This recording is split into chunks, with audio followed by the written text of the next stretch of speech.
Hi, in this video, I'll show you how to add page numbers in Microsoft Word and also how to create an automatic table of content.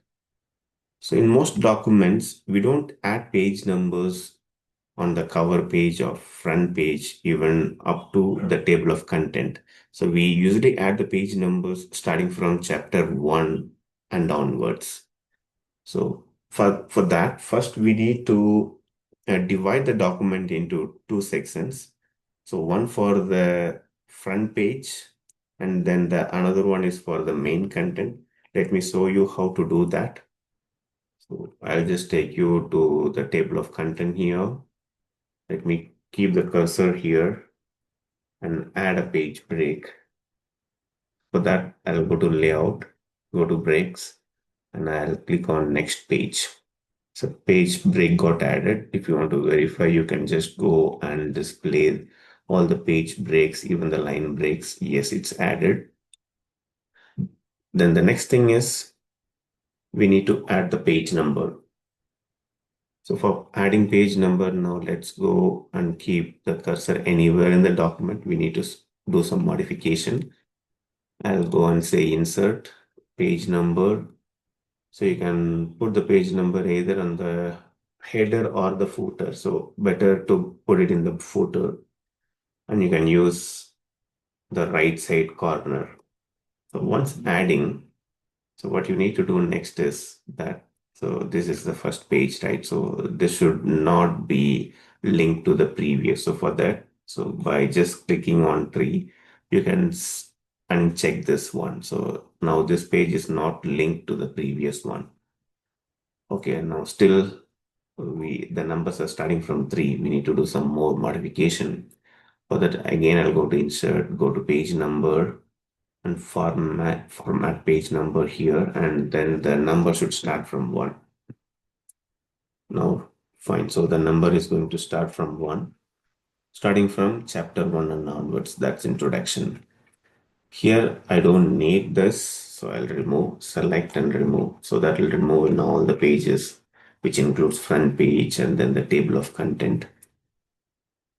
Done. So page number is added. So if you want, you can just format, that's up to you. I have some sample document here.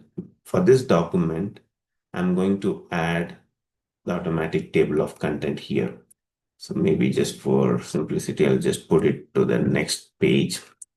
So this is my chapter 1, some sample data, and then I have chapter 2 and some sample data here.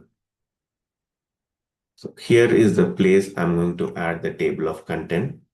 So what I do first, let me just delete all these things. This is just a sample data. And here I'm going to produce the automatic table of content. So for that, what I will do, I'll just go to references, table of content. You can either choose contents or table of contents, both the same almost. So I'll just go with this table of contents.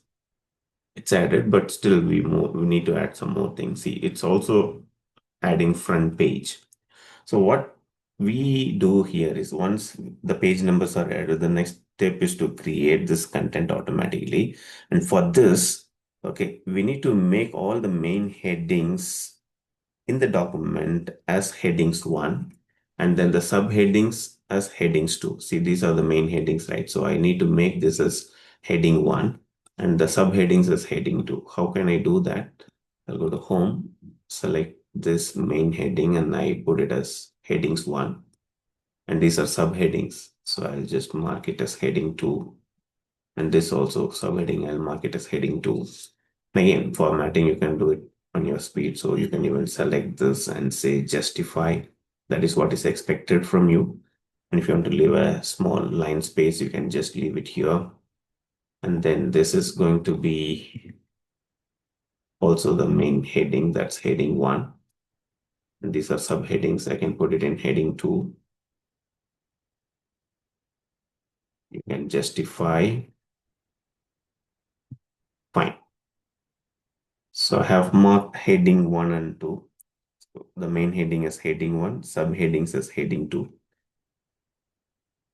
Now, if I just go and select this table and update this table, then you can see almost all the chapters are added. But I don't need this front page. Even this front page is also added as heading once. I'll just make it normal. So once I make it normal, then if I go and update it, things will not be there. Yeah, so now only the chapter 1, that's introduction. Chapter 2, that's literature review. Chapter 3, it's research methodology. 4 and onwards, you will be adding your project specific headings. And at last, you will be having conclusion and future enhancement. So those two will be the last two chapters. And here, if you want, you can just remove this sample. So you can put it in the middle front page. And this masters in, you can edit as computer science. And then advisor name, you add my name here. Candidate name, you have to give your name, and there is an ID number given to you in Marconi website. You can just fetch that ID number and add it here. And that's how you start. So you have already done your literature review and research methodology, right? So those content, you can just copy paste it here and start compiling this particular document. Thank you.